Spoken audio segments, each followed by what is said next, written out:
Hello, today we are on chapter 5 of Charlotte's Web, and the chapter is called Charlotte. The night seemed long, Wilbur's stomach was empty, and his mind was full. And when your stomach is empty and your mind is full, it's always hard to sleep. A dozen times during the night, Wilbur woke and stared into the blackness, listening to the sounds and trying to figure out what time it was. A barn is never perfectly quiet. Even at midnight, there is usually something stirring. The first time he woke, he heard Templeton gnawing a hole in the grain bin. Templeton's teeth scraped loudly against the wood and made quite a racket. That crazy rat, thought Wilbur. Why does he have to stay up all night grinding his clashers and destroying people's property? Why can't he go to sleep like any decent animal?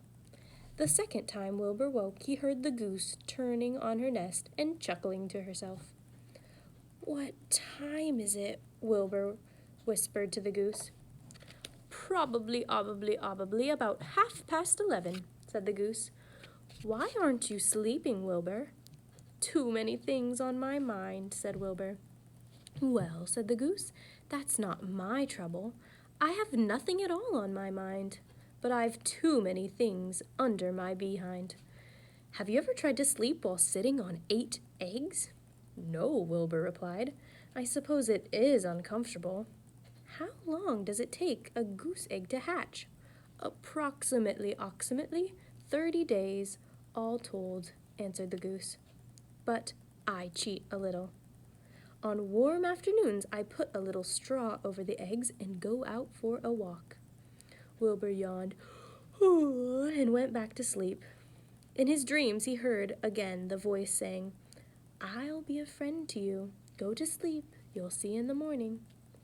About half an hour before dawn, Wilbur woke and listened. The barn was still dark. The sheep lay motionless. Even the goose was quiet. Overhead, on the main floor, nothing stirred. The cows were resting. The horses dozed. Templeton had quit work and gone off somewhere on an errand. The only sound was a slight scraping noise from the rooftop where the weather vane swung back and forth. Wilbur loved the barn when it was like this, calm and quiet, waiting for light. Day is almost here, he thought. Through a small window, a faint gleam appeared. One by one, the stars went out. Wilbur could see the goose a few feet away. She sat with head tucked under a wing. Then he could see the sheep and the lambs. The sky lightened. "Oh, beautiful day, it is here at last. Today I shall find my friend." Wilbur looked everywhere. He searched his pen thoroughly. He examined the window ledge, stared up at the ceiling, but he saw nothing new. Finally, he decided he would have to speak up. He hated to break the lovely stillness of dawn by using his voice, but he couldn't think of another way to locate the mysterious new friend who was nowhere to be seen. So Wilbur cleared his throat. "Attention, please," he said in a loud, firm voice.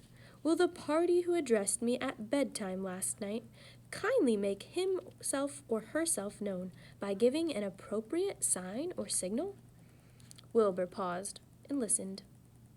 All the other animals lifted their heads and stared at him. Wilbur blushed, but he determined to get in touch with his unknown friend. "Attention, please," he said. "I will repeat the message. Will the party who addressed me at bedtime last night kindly speak up? Please tell me where you are, if you are my friend." The sheep looked at each other in disgust. "Stop your nonsense, Wilbur," said the oldest sheep. "If you have a new friend here, you are probably disturbing his rest. And the quickest way to spoil a friendship is to wake somebody up in the morning before he is ready. How can you be sure your friend is an early riser?" "I beg everyone's pardon," whispered Wilbur. "I didn't mean to be objectionable." He lay down meekly in the manure facing the door. He didn't know it, but his friend was very near. And the oldest sheep was right. The friend was still asleep. Soon Lurvy appeared with slops for breakfast. Wilbur rushed out, ate everything in a hurry, and licked the trough. The sheep moved off down the lane. The gander waddled along behind them, pulling grass. And then, just as Wilbur was settling down for his morning nap, he heard again the thin voice that had addressed him the night before.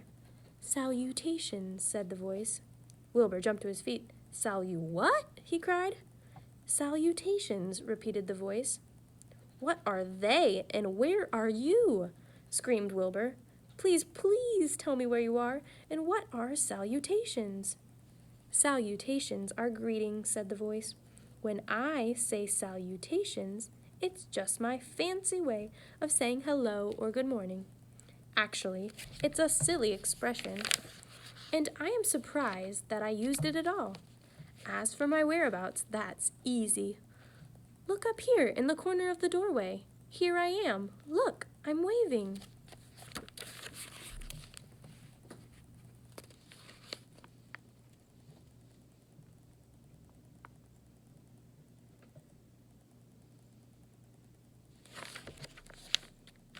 At last, Wilbur saw the creature that had spoken to him in such a kindly way. Stretched across the upper part of the doorway was a big spider web, and hanging from the top of the web, headed down, was a large gray spider. She was about the size of a gumdrop. She had 8 legs and was waving one of them at Wilbur in a friendly greeting. "See me now?" she asked. "Oh, yes, indeed," said Wilbur. "Yes, indeed. How are you? Good morning, salutations. Very pleased to meet you. What is your name, please? May I have your name?" "My name," said the spider, "is Charlotte." "Charlotte what?" asked Wilbur eagerly. "Charlotte A. Cavatica. But just call me Charlotte." "I think you're beautiful," said Wilbur. "Yes, I am pretty," replied Charlotte. "There's no denying that. Almost all spiders are rather nice looking. I'm not as flashy as some, but I'll do. I wish I could see you, Wilbur, as clearly as you can see me." "Why can't you?" asked the pig. "I'm right here." "Yes, but I'm nearsighted," replied Charlotte. "I've always been dreadfully nearsighted. It's good in some ways, not so good in others. Watch me wrap up this fly." A fly had been crawling along Wilbur's trough, had flown up and blundered into the lower part of Charlotte's web, and was tangled in the sticky threads. The fly was beating his wings furiously, trying to break loose and free itself. "First," said Charlotte, "I dive at him." She plunged head first towards the fly. As she dropped, a tiny silken thread unwound from her rear end. "Next, I wrap him up." She grabbed the fly, threw a few jets of silk around it, and rolled it over and over, wrapping it so that it couldn't move. Wilbur watched in horror. He could hardly believe what he was seeing, and although he detested flies, he was sorry for this one.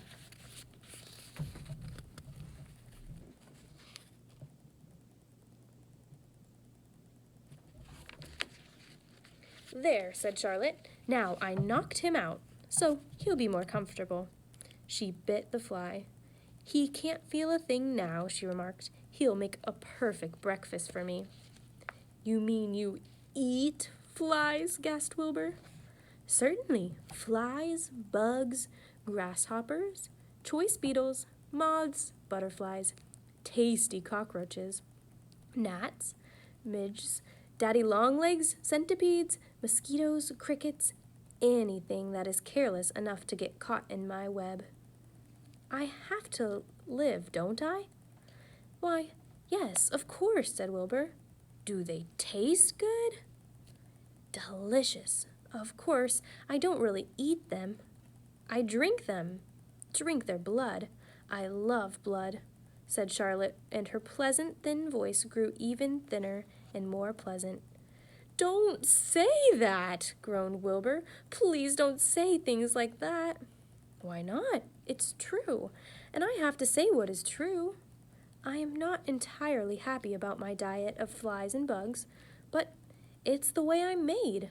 A spider has to pick up a living somehow or another. And I happen to be a trapper. I just naturally build a web and trap flies and other insects.